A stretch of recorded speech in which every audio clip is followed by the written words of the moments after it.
बिस्मिल्लाहिर्रहमानिर्रहीम। अस्सलामु अलैकुम वरहमतुल्लाहि वबरकातुहू।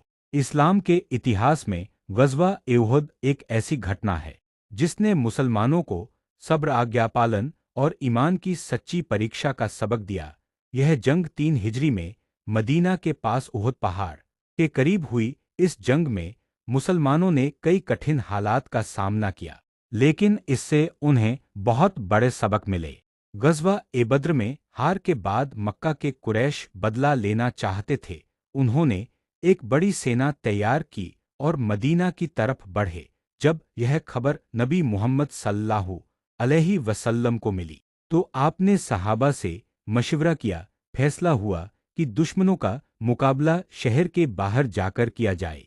मुसलमानों की संख्या लगभग 700 थी, जबकि दुश्मनों की सेना करीब 3000 लोगों पर अरबी मीम, अरबी शीन, अरबिता, अरबी मीम, अरबी लाम थी।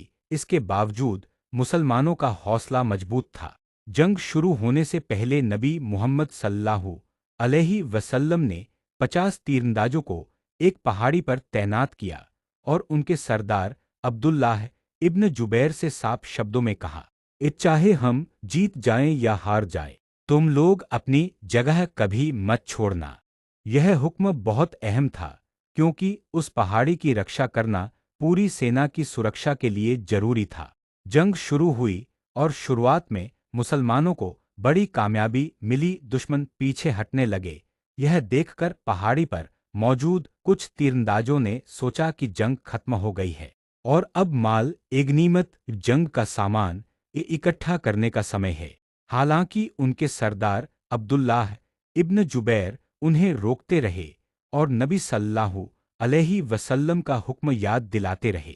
लेकिन ज्यादातर तीरंदाज अपनी जगह छोड़कर नीचे उतर गए। यही वह पल था जिसने जंग का रुख बदल दिया। दुश्मनों के मशहूर योद्धा खालिद इब्न वलीद ने पीछे से हमला कर दिया। पहाड़ी खाली देखकर उन्होंने अपने घुड़सवारों के साथ मुसलमानों पर अचानक हमला कर दिया। मुसलमानों में अफरा-तफरी मच गई। कई सहाबी शहीद हो गए, यहाँ तक कि यह खबर भी फैल गई कि नबी मुहम्मद सल्लल्लाहु अलैहि वसल्लम शहीद हो गए हैं। यह खबर सुनकर कुछ मुसलमान बहुत परेशान हो गए, लेकिन कई बहादुर सहाबा नबी सल्लल्लाहु अलैहि वसल्लम के आसपास डटे रहे। हज़रत तल्हा इब्न उबैदुल्लाह ने अपनी जान की परवाह किए बिना नबी सल्लल्लाहु अलैहि वसल्लम की हिफाजत की। हज़रत हमज़ा इब्न अब्दुल मुत्तलिब इस जंग में शहीद हो गए, जो मुसलमानों के लिए बहुत बड़ा सदमा था। जंग के दौरान नबी मुहम्मद सल्लल्लाहु अलैहि वसल्लम भी घायल हो गए। आपके मुबारक चेहरे पर चोट लगी और दांत भी शहीद हो गया। इसके बावजूद आपने अपने सहाबा को सब्र और हिम्मत की शिक्षा दी। आखिरकार जंग खत्म हुई। मुसलमानों को भारी नुकसान हुआ, लेकिन यह घटना उनके लिए एक बड़ी सीख बन गई। ग़ज़वा उहद हमें कई अहम सबक सिखाता है। पहला सबक, अल्लाह और उसके रसूल सल्लल्लाहु अलैहि वसल्लम की आज्ञा का पालन। जब तीरंदाजों ने नबी सल्लल्लाहु अलैहि वसल्लम का हुक्म छोड़ा तो नुकसान हुआ। इससे पता चलता है कि सफलता के लिए आदेश का पालन बहुत जरूरी है। दूसरा सबक, दुनिया की लालच से बचना।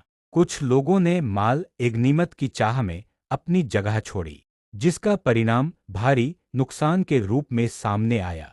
तीसरा सबक, मुश्किल समय में सब्र। सहाबा ने कठिन हालात में भी हिम्मत नहीं हारी और नबी अशरफ का साथ दिया। चौथा सबक, असली ईमान की पहचान मुश्किल वक्त में होती है।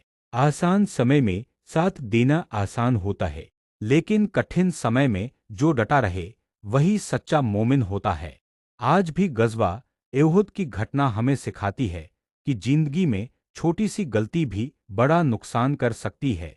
इसलिए इंसान को हमेशा सही रास्ते पर रहना चाहिए और अल्लाह के हुक्म का पालन करना चाहिए।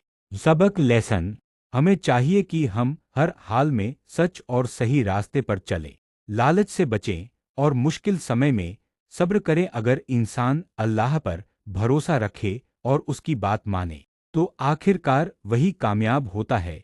यही ग़ज़वा उहद का सबसे बड़ा संदेश है।